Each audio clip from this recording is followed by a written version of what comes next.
Hello students, जैसा कि आपको पता है मैं इस चैनल पर अपनी दूसरी वीडियो लेकर आपके सामने प्रस्तुत हूं। हमारी पहली वीडियो थी संगीत के बारे में कि संगीत क्या होता है, संगीत कितने प्रकार का होता है। मैंने उनको डिफाइन किया था पहली वीडियो में। ये हमारी दूसरी वीडियो है जिसका शीर्षक है, जिसका टॉपिक है हमारा स्वर।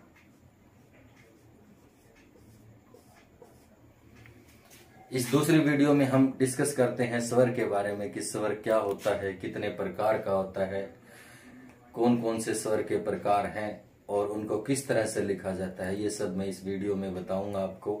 सबसे पहले हम बात करते हैं स्वर क्या होता है। अगर स्वर को हमें एक शब्द में डिफाइन करना है तो हम क्या कहेंगे कि स्वर क्या होता है। स्वर होता है ध्वनि, यानी कि साउंड।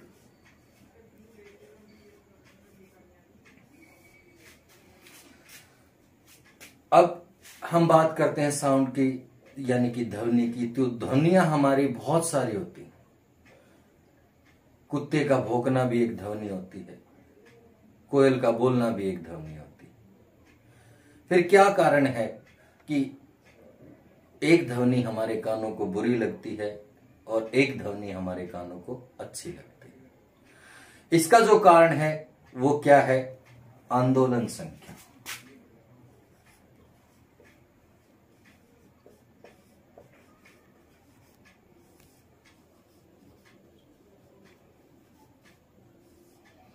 आंदोलन संख्या यानी कि कंपन।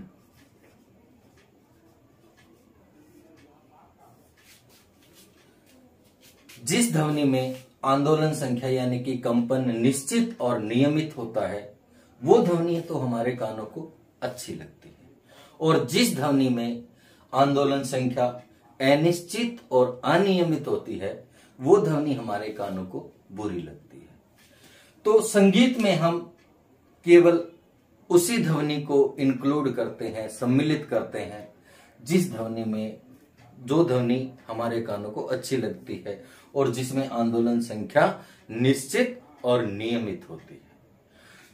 अब मैं आपको स्वर की डेफिनेशन बताता हूं कि स्वर की डेफिनेशन क्या है, परिभाषा क्या है। स्वर वह ध्वनि है जो हमारे कानों को अच्छी लगती है। अब जाहिर सी बात है कि जो ध्वनि हमारे कानों को अच्छी लगेगी उसे सुनकर हमारे मन को शांति मिलेगी। तो जो ध्वनि हमारे कानों को अच्छी लगती है, हमारे मन को शांति प्रदान करती है और जिसमें आंदोलन संख्या निश्चित और नियमित होती है वो ध्वनि स्वर कहलाती है। स्वर दो प्रकार के होते हैं। सबसे पहला क्या है? शुद्ध स्वर।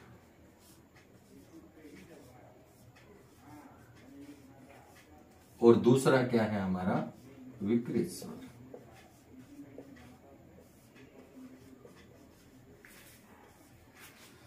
सबसे पहले हम बात करते हैं शुद्ध स्वर की। बिल्कुल एक लाइन की बिल्कुल छोटी सी डेफिनेशन है। क्या है कि जो स्वर अपने निश्चित स्थान पर रहते हैं वो शुद्ध स्वर कहलाते हैं। क्या है कि जो स्वर अपने निश्चित स्थान पर रहते हैं वो शुद्ध स्वर कहलाते हैं। शुद्ध स्वरों की संख्या कितनी होती है? 7। कौन कौन से हैं शुद्ध स्वर? हमारे सा, रे, ग, म, प, ध और न। ये हमारे 7 शुद्ध स्वर होते हैं। उसके बाद हम बात करते हैं विकृत स्वर की। विकृत स्वर क्या है? ठीक शुद्ध स्वर का अपोजिट विकृत स्वर होता है। शुद्ध स्वर में मैंने आपको क्या बताया कि जो स्वर अपने निश्चित स्थान पर रहते हैं वो शुद्ध स्वर कहलाते हैं। विकृत स्वर में क्या हो जाएगा कि जो स्वर अपने निश्चित स्थान पर नहीं रहते। जब ये स्वर अपने निश्चित स्थान पर नहीं रहते तो कहां जाते हैं? या तो अपने स्थान से नीचे उतरते हैं या अपने स्थान से ऊपर चढ़ते हैं, वो विकृत स्वर कहलाते हैं। क्या हो जाएगी इसकी डेफिनेशन? कि जो स्वर अपने निश्चित स्थान से ऊपर या नीचे चढ़ते या उतरते हैं वो विकृत स्वर कहलाते हैं। विकृत स्वरों की संख्या कितनी होती है? 5। कौन कौन से हैं विकृत स्वर? रे, ग, म, ध और न। ये हमारे 5 विकृत स्वर होते हैं। डेफिनेशन जैसे कि आपको पता चल गई कि जो स्वर अपने निश्चित स्थान से ऊपर या नीचे चढ़ते उतरते हैं वो क्या कहलाते हैं? विकृत स्वर। इनकी संख्या कितनी होती है? 5। कौन कौन से हैं? रे, ग, म, ध, नि। या दूसरे तरीके से हम बता सकते हैं कि सा और पा को छोड़कर सभी स्वर विकृत होते हैं। अब हम इससे आगे बात करते हैं कि ये जो विकृत स्वर है ना, ये भी 2 प्रकार के होते हैं। कौन कौन से? सबसे पहला है कोमल और दूसरा तीव्र। विकृत स्वर 2 प्रकार के होते हैं। कौन कौन से? पहला कोमल स्वर, दूसरा तीव्र स्वर। अब मैंने इसकी डेफिनेशन में आपको 2 बातें बताई थी कि या तो ये स्वर अपने स्थान से नीचे उतरते हैं या ये अपने स्थान से ऊपर चढ़ते हैं। अब इन्हीं दोनों बातों को हमें अलग अलग करना है। क्या? कि जो स्वर अपने निश्चित स्थान से नीचे उतरते हैं वो कोमल स्वर कहलाते हैं और जो ऊपर चढ़ते हैं वो तीव्र स्वर कहलाते हैं। तो जो स्वर अपने निश्चित स्थान से नीचे उतरते हैं वो कोमल स्वर कहलाते हैं। कोमल स्वरों की संख्या कितनी होती है? 4। कौन कौन से कोमल स्वर होते हैं? रे, ग, ध और नि। ये हमारे कोमल स्वर होते हैं। इनकी पहचान क्या होती है? कैसे हम पहचानेंगे कि ये कोमल स्वर हैं? इन सभी स्वरों के नीचे जो है एक रेखा का प्रयोग किया जाता है, यानी कि इन सभी के नीचे अंडरलाइन लगाई जाती है। डेफिनेशन जैसा कि आपको पता चल गया है कि जो स्वर अपने निश्चित स्थान से नीचे उतरते हैं वो कोमल स्वर कहलाते हैं। इनकी संख्या कितनी होती है? 4। कौन कौन से हैं? रे, ग, ध और नि। इनकी पहचान क्या होती है? कि इन सभी के नीचे जो है अंडरलाइन यानी कि नीचे रेखा का प्रयोग किया जाता है। अब तीव्र स्वर, जो स्वर अपने निश्चित स्थान से ऊपर चढ़ते हैं वो तीव्र स्वर कहलाते हैं। इनकी संख्या कितनी होती है? 1। कौन सा है तीव्र स्वर? म। अब इसकी पहचान क्या होती है? जैसा कि कोमल स्वर की पहचान थी कि इसके नीचे लाइन लगाई जाती है, और तीव्र स्वर में क्या होता है? स्वर के ऊपर खड़ी रेखा का प्रयोग किया जाता है। अब ये बहुत सारे बच्चे क्या करते हैं? इसको ऐसे लगाते हैं या इसको ऐसे लगाते हैं या इसको ऐसे लगाते हैं। ये तीनों ही जो है गलत होते हैं। सही तरीका क्या है तीव्र स्वर लिखने का? कि मां के ऊपर जो है ये ऐसे सीधी खड़ी रेखा का ही प्रयोग किया जाता है। अब इसके अलावा स्वर के 2 भेद होते हैं। कौन कौन से? एक चल और दूसरा अचल। ये है स्वर के भेद। एक चल, दूसरा अचल। चल स्वर बिल्कुल सेम विकृत स्वर के जैसा होता है, या हम कह सकते हैं चल स्वर और विकृत स्वर दोनों सेम होते हैं। इसकी डेफिनेशन भी वही रहेगी कि जो स्वर अपने निश्चित स्थान से ऊपर या नीचे चढ़ते या उतरते हैं वो विकृत स्वर या चल स्वर कहलाते हैं। इनकी संख्या भी वही 5 होती है। वही होते हैं रे, ग, म, ध और नि। अब बात करते हैं अचल स्वर की। अचल स्वर क्या है? कि जो स्वर नहीं चलते, यानी कि अपने निश्चित स्थान पर रहते हैं। लेकिन मैंने यही बात आपको शुद्ध स्वर में भी बताई थी कि जो स्वर अपने निश्चित स्थान पर रहते हैं। दोनों में डिफरेंस क्या है? अचल स्वर में क्या हो जाएगा कि जो स्वर अपने निश्चित स्थान पर रहते हैं और जिनका कोई दूसरा रूप नहीं होता वो अचल स्वर कहलाते हैं। अब आप कहेंगे कि 2 रूप कैसे? तो एक बार यहां हम थोड़ा सा पीछे चलते हैं। यहां पर ये रे कैसा है? शुद्ध। और यहां पर कोमल। इसके 2 रूप हो गए। दूसरा ये ग कैसा है? शुद्ध। ये ग कैसा है? कोमल। इसके भी दो रूप हो गए। ये म कैसा है?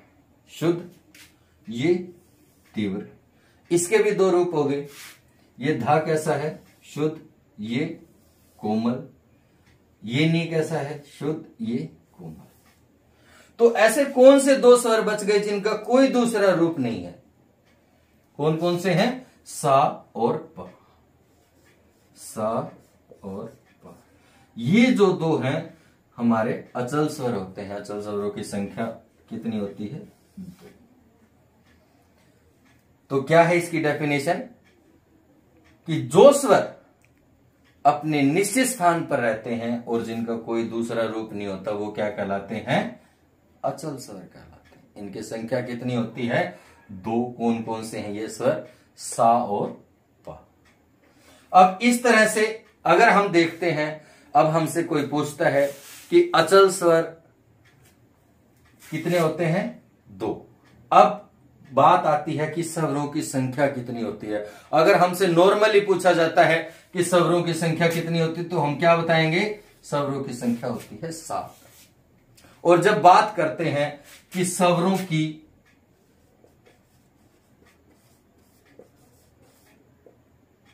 कुल संख्या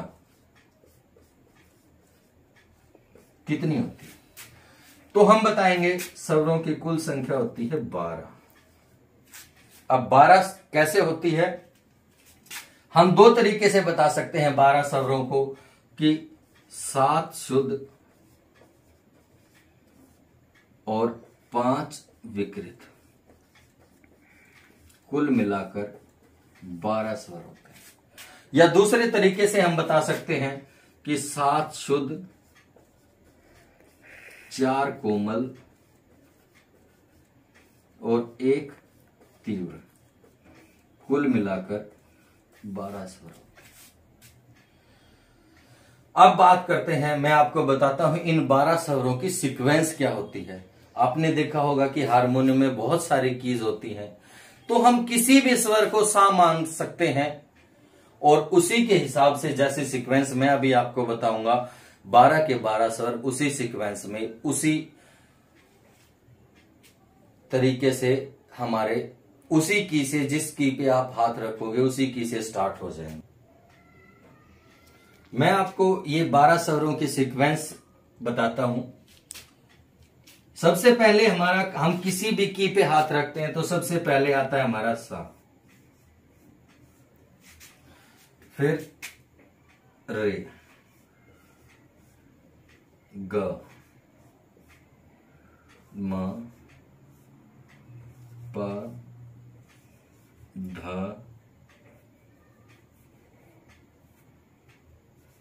ध और नी। ये 7 है। सीक्वेंस मैंने आपको 12 की बताई है। तो जैसा कि मैंने आपको बताया था कि शुद्ध स्वर, कोमल स्वर क्या होते हैं? अपने स्थान से नीचे उतरते हैं। तो यानी कि रे यहां पर है, तो कोमल रे कहां पर हो जाएगा? इससे जस्ट पहले कोमल रे। ऐसे ही कोमल गा, ये गा शुद्ध है, इससे जस्ट पहले आ जाएगा हमारा कोमल गा। मां मैंने आपको बताया था कि अपने स्थान से ऊपर चढ़ता है, तो तीव्र क्या आ जाएगा? इससे जस्ट नेक्स्ट आ जाएगा तीव्र मां। पा हमेशा, इसका कोई दूसरा रूप नहीं होता। धा क्या होता है? कोमल, तो ये शुद्ध है, कोमल कहां आ जाएगा? इसे जस्ट पहले आ जाएगा कोमल था। ऐसे ही नी क्या है? शुद्ध है, कोमल कहां आ जाएगा? इससे जस्ट पहले हमारा कोमल नी आ जाएगा।